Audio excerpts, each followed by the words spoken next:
opening up a wel- welcome to the deep dives. Glad to be here. Today we are opening up a highly unusual and honestly an incredibly raw source. Yeah, very different from the usual papers. Exactly. We've got our hands on a transcript from a live, real-time medical Q&A session. Right. It's led by a doctor who is essentially giving parents this unfiltered masterclass Mhm. on how to build bulletproof immunity. So, okay, let's unpack this. Our mission today is to decode this medical playbook. Mm-hmm. We want to separate the old wives' tales from the hard scientific realities and give you a shortcut to being well-informed about respiratory health. How your immune system actually operates on a cellular level and how our modern environment is actively changing the rules of the game. What's fascinating here is that while the primary audience for this doctor's Q&A was parents, the underlying science isn't just about pediatrics. Right, not at all. It is a really profound look at how human immunity interacts with modern environments, vaccines, and just the food we consume every single day. Mhm. The principles we are going to pull from these notes, they apply to the baseline health of anyone navigating the complexities of a modern city. That's a great point. I mean, the environment affects all of us. Let's start with something almost everyone has an opinion on. And honestly, a lot of people have a latent fear of it. Vaccines and needles. Oh, yeah, very common. The notes show the doctor completely reframing this fear right out of the gate. He points out that people get entirely fixated on the terror of the needle itself. Which makes sense psychologically. It does, but we should really be terrified of the disease. A needle prick lasts, what, a few seconds? 2 or 3 seconds usually. Exactly. Yeah. The disease is the actual systemic threat. Yeah. And we found this quirky detail from the session. When a child cries after getting a shot, the duration of their crying might actually just indicate their general level of satisfaction or calmness in life. That is such a fascinating clinical observation. Right. Rather than the pain itself.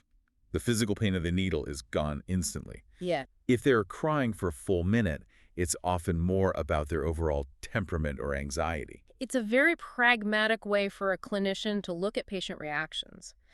But the true brilliance of this segment in the source is how the concept of vaccines is explained.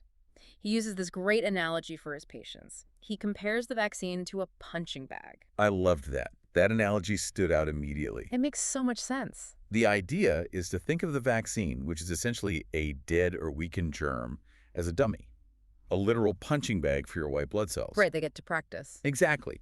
The white blood cells beat up this weakened germ, they learn its structural weaknesses, and they build cellular muscle memory. And apparently this memory can last anywhere from 40 to 50 years. Which is incredible. So when the real goon, the live dangerous virus finally breaches your system, your body already knows exactly where to hit it. If we connect this to the bigger picture, it explains exactly why different people have wildly different reactions and side effects to the exact same vaccine. Oh, that makes a lot of sense. Yeah. The success of that punching bag training entirely depends on the baseline health of your white blood cells. If your body is already overloaded with chemicals and environmental toxins, your immune system is essentially on edge. It's hyperreactive. It's already stressed out. Precisely. So when the vaccine is introduced, those stress cells react aggressively, and that is when you get intense swelling, lumps, and localized pain. Interesting. On the flip side, if your white blood cells are simply weak or undernourished overall, the vaccine's efficacy won't last as long. The cells just can't mount a strong enough memory response. Your baseline health literally dictates the success of your medical interventions. So it's very much a partnership. You can't just get the shot, eat poorly, and expect total immunity. The doctor actually compares the vaccine to wearing a helmet on a motorcycle. That's a great way to put it. Just because you have a helmet doesn't mean you can speed recklessly through traffic. You still have to drive safely. Exactly. And speaking of the tools we use to protect ourselves, the source breaks down some really interesting nuances regarding government-provided versus private vaccines. Let's get into that. So public health programs generally cover the absolute basics to prevent mass outbreaks. For instance, they might provide a 10-valent pneumococcal vaccine, which protects against 10 common strains of the bacteria causing pneumonia. They also provide standard doses for Haemophilus influenza. And just to clarify for everyone listening, despite the name, Haemophilus influenza is actually a bacteria that causes serious respiratory and ear infections. It is completely different from the seasonal flu virus, which is a really common point of confusion. A very important distinction, yes. But looking at those government baselines, the private route seems to offer about a 5 to 10% extra immunity boost. Why is that? If the private sector offers a 20-valent pneumonia vaccine covering 20 strains instead of 10, why wouldn't public health programs just mandate the broader one? It generally comes down to public health economics and scale. Providing a 20-valent vaccine to millions of people is vastly more expensive and complex. Government programs aim for the most cost-effective way to achieve herd immunity against the deadliest strains. That makes sense. The private sector, however, offers options like that 20-valent vaccine specifically recommended for individuals or children who are frequently falling ill. They just need that layered protection. Private clinics also offer extra boosters and seasonal flu vaccines, which government programs in this specific context do not routinely provide for general upper respiratory infections. It's about personalizing your defense if your baseline system is struggling. Tailoring the defense to your specific environment. I like that. And speaking of layer protection, there was a fascinating workaround mentioned in the notes regarding dengue fever. The cross-immunity hack. Yes, dengue is a brutal mosquito-borne illness. And while there isn't a direct vaccine mentioned for it in this clinical context, the source shares an incredible hack.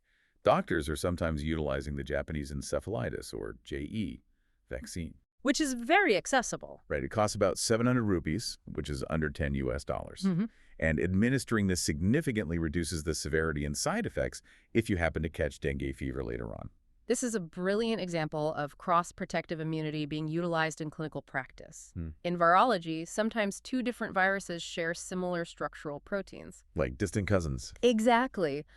When you introduce the Japanese encephalitis vaccine, the immune system creates antibodies that are just similar enough to the dengue virus structure that they can partially neutralize it. It essentially confuses the immune system in a highly beneficial way, blunting the worst impacts of the dengue infection. Here's where it gets really interesting. We aren't just relying on old-school structural similarities anymore. Artificial intelligence is completely revolutionizing how these vaccines are designed from the ground up. The timeline shift is staggering. The notes detail how previously researchers would spend upwards of 10 years studying a virus just to find its weak point. Now, AI is cracking a virus's weak point code in exactly 1 hour. 1 hour. That kind of acceleration is hard to even wrap your head around. It is, but the medical professionals in the source ground this enthusiasm with a necessary dose of reality.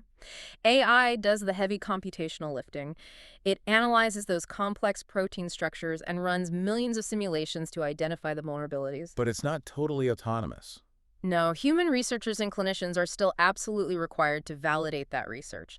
They have to run the clinical trials and put their stamp of approval on it before it ever reaches a human arm. This rapid development pipeline is precisely why new, highly targeted vaccines, like the upcoming ones for respiratory syncytial virus or RSV, are moving from the pipeline to the public so quickly. Moving from the microscopic world of viruses to our actual living rooms, this Q&A session takes a sledgehammer to some massive environmental myths we all grew up with. I know exactly where you're going with this. Let's talk about air conditioning. I can't count how many times I've been told that sleeping with the AC on is what gave me a cold. It's a universal belief. But the doctor completely debunks this. He points out that major hospital ICU wards and massive shopping malls are entirely centralized AC environments. People aren't constantly catching pneumonia just by walking through a mall. The AC unit itself isn't the villain, provided it's clean, of course. The actual enemy of the respiratory system, according to the clinical data, is extreme temperatures. I'm just cold. Right. Whether the ambient air is far too hot or far too cold, the real physiological issue is that extreme temperatures strip moisture from the air. That, in turn, dries out your respiratory tract. When the mucous membranes dry out, phlegm accumulates as a defense mechanism. It's trying to protect the tissue. Exactly. And that stagnant phlegm is exactly where bacterial and viral infections breed. So it is really all about the dryness, not the chill itself. Mm-hmm. And this ties perfectly into another pattern the doctor points out, which he calls the vacation phenomenon. This was a really fun observation. When you think about it, it is incredibly counterintuitive. Kids go to their grandparents' houses for long winter holidays. They are playing outside in the freezing snow or running around in the blazing summer heat. Do they get sick? Rarely. Almost never. But the second they go back to school or cram into an after-school tutoring center, boom, they are down with a fever. The logic is undeniable when you look at the transmission vectors. The climate is just the backdrop. The actual transmission vector is the crowd. Classrooms, daycares, crowded tutoring programs. That is where the germ exchange happens due to close proximity and shared indoor air. But there is another layer to this environmental challenge, and it's a compounding issue for anyone living in a modern metropolis. The source refers to it as the cocktail effect. The urban supertoxin. Living in a city essentially creates a supertoxin inside your body. You aren't just fighting one rogue germ. You are constantly inhaling a nasty cocktail of dust, urban smog, chemical off-gassing, alongside preservatives from bakery items and market foods. It is a chemical storm. And you cannot effectively fight a complex chemical cocktail with a single ingredient. You just can't. The counter strategy proposed in the notes is a superimmunity dietary cocktail. Fight fire with fire. Exactly.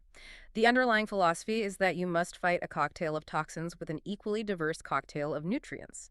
The goal is to have 15 to 20 different immunity-boosting items in your bloodstream simultaneously. The logistics of that sound intense, but the list they provided is actually very practical. We're talking about coriander, beetroot, broccoli, various seeds, blueberries, cranberries, and traditional ingredients like amla and truffa. All readily available. Yeah. And for those unfamiliar, truffa is a traditional herbal formulation made from 3 different native fruits known for its high antioxidant properties. The idea is that when all these micronutrients hit the bloodstream together, they actively neutralize that urban supertoxin. It is a biological battle happening in your veins. You are providing your white blood cells with the exact varied ammunition they need to process and eliminate that modern toxic load. And speaking of biological battles, the transcript gives us a literal front row seat to one. Right in the middle of this Q&A session, there is an interruption. A live patient walks in, and it completely shifts the dynamic. Yes, it is a highly revealing clinical moment. A 16-month-old girl named Tireth is brought in by her anxious mother. You can almost feel the tension in the transcript. Oh, absolutely. The child is suffering from visible congestion and is making a distinct wheezing sound. What is highly instructive here is not just what the doctor does, but what he intentionally avoids doing during the diagnostic process. Exactly. You'd expect him to immediately order a chest x-ray or a blood test, or hook the kid up to a nebulizer. Instead, he leans in, calls the child's chest the engine, and simply listens to the airflow. No heavy machinery required. Within seconds, he bypasses all the tests.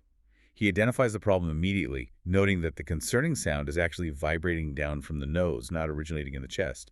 He refers to this as the nose first rule. It is a critical paradigm shift for anyone, especially parents caring for young children. We tend to panic about the lungs, but severe respiratory issues, including pneumonia and severe ear infections, almost always begin as simple phlegm trapped in the nasal cavity. If you clear the nose, you protect the lungs. And to prevent that nasal blockage from happening in the first place, the doctor issues a very strict environmental rule. The rule of 22 degrees. You must never let the room temperature drop below 22 degrees Celsius, which translates to about 71.6 degrees Fahrenheit at night. The physiology behind that rule goes back to what we discussed earlier about extreme temperatures. When ambient air drops below that 22 degrees Celsius threshold, the absolute humidity often plummets. It gets bone dry. And a small child's nasal passages are incredibly narrow. When they breathe that cold, dry air for 8 hours straight, the mucous membranes dry out, inflame, and completely block the airway. To combat that, if it does happen, he rapid fires a bunch of practical remedies. He suggests keeping the nose hydrated with saline drops, applying a vapor roll-on up to 6 times a day, and physically getting into a steamy bathroom with the child to introduce warm moisture back into the airways. Very actionable advice. But the absolute crown jewel of his home remedies, the one he spent significant time detailing, is his turmeric master recipe. And I have to say, this isn't just lazily stirring some turmeric into a glass of warm milk. The chemistry of it is highly specific. The specificity is entirely the point. He is trying to maximize the bioavailability of curcumin, which is the active anti-inflammatory compound found within turmeric. He recommends sourcing high curcumin varieties, specifically noting turmeric grown in regions like Meghalaya. Which has a huge difference in potency, right? Massive. It can contain up to 12% curcumin, compared to the 2 or 3% found in standard grocery store varieties. Here is the step-by-step formula he gave. You take that high-quality turmeric powder, cumin powder, ginger powder, and a tiny pinch of black pepper. The black pepper is key. It helps the body absorb the curcumin. Yes. Then you heat all of these dry spices gently in normal cooking oil. Why oil? Because curcumin is fat-soluble. It needs the fat to properly enter your cells. Now, here's the crucial step where most people mess up.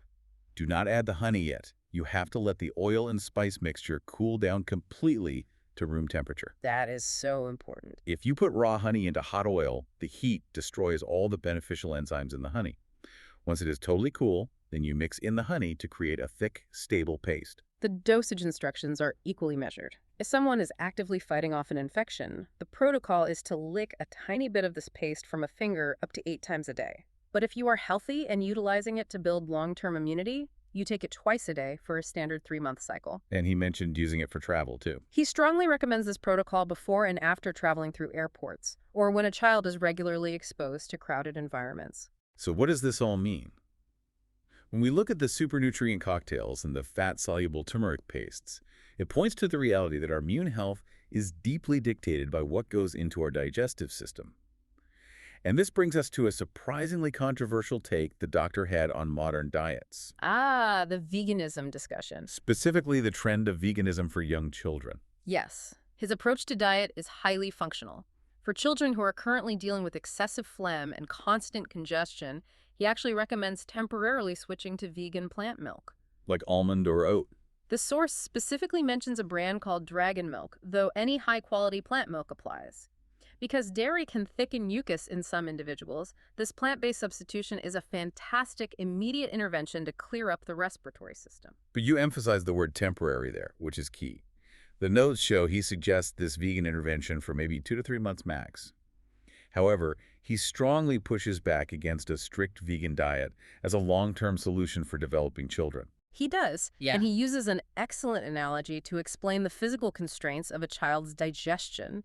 He compares a child's stomach to a tiny purse. I love this analogy. If you fill that limited space with heavily diluted, low-calorie items like commercial plant milks or massive volumes of raw vegetables, they simply won't hit their caloric or nutritional markers for proper physical development. He puts it perfectly. Would you rather put a 10 rupee note in that tiny purse or a 500 rupee note? Kids need the 500 rupee notes. They desperately require calorie-dense foods for weight gain, brain development, and essential micronutrients like vitamin B12 and vitamin D. Which are notoriously difficult to source adequately on a strict, unsupplemented vegan diet. Exactly. To achieve that necessary caloric density, he advocates for traditional, heavy dietary bases. He specifically points to South Indian-style cooking methods, highlighting the use of dense coconut and cashew pastes in gravies. Those pack a ton of calories in the small volume. Yes. He also heavily promotes the incorporation of seeds, like sesame, into daily meals. Sesame seeds can contain anywhere from 18 to 30% protein. When you feed a child those dense, high-protein, high-fat bases, you are building robust physical systems that are capable of weathering the inevitable infections they will face. But as any parent knows, getting a modern, notoriously picky kid to eat a heavy, nutrient-dense cashew and sesame paste isn't exactly easy. Yeah. The doctor actually laughed about this in the session and offered some incredibly blunt, pragmatic advice. He was very honest. He essentially said you just have to cheat them. It is basic behavioral psychology applied to pediatrics. You bypass the sensory objection. If a child absolutely refuses to eat papaya because of the texture or smell, his clinical solution is to blend it seamlessly into an overpowering mango juice so they cannot detect it. I found that hilarious, but so true. You just have to hide the healthy stuff. He also suggested that if you need to get them to eat a wider variety of fruits, chop them up and put them in a fruit cream. And the reasoning here was fascinating. The dairy allergy angle. Right. He notes that because cream is fundamentally fat-based, it generally triggers far fewer allergic reactions or sensitivities than heavily protein-based dairy items. It's all about finding the delivery mechanism that the child will actually accept without a fight. As we step back and review the landscape of this entire discussion, the core journey here is really about proactive adaptation.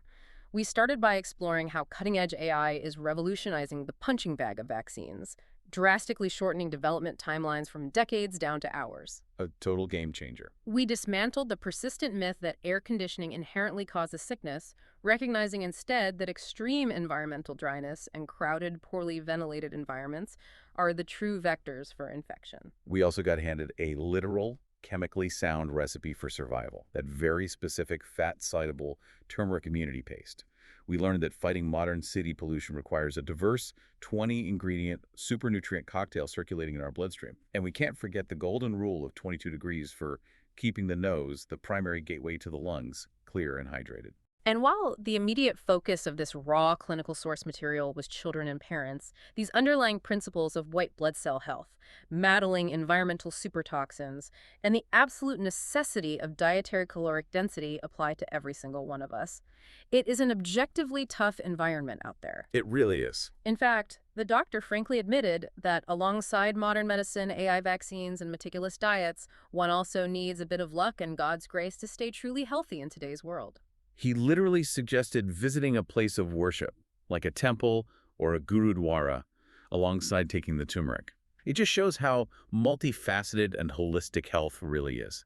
You need the hard science, the disciplined diet, and maybe just a little bit of good fortune to navigate a modern city. This raises an important question, and it is something the doctor touched on that is profoundly unsettling when you really think about it. He noted that human biology does not get used to toxins. That part stuck with me. He used a vivid comparison. Getting bitten by a snake doesn't eventually turn you into a snake. Breathing in heavy urban smog and pollution doesn't eventually make your lungs immune to it. It just chronically damages the tissue. Right. So, if our baseline biology fundamentally cannot naturally adapt to the compounded super toxins of modern city life, will the future of human survival rely entirely on constantly updating our internal software through AI-designed vaccines and obsessively engineered dietary cocktails? That is a wild thought to leave off on. Are we evolving into a state where we just have to continually download immunity patches for our bodies every few months just to walk outside? Something for you to mull over the next time you were sitting in a centralized AC office, or carefully measuring out the black pepper for your turmeric paste. Right. Thank you so much for joining us on this deep dive. Stay curious, keep exploring, and we will catch you next time.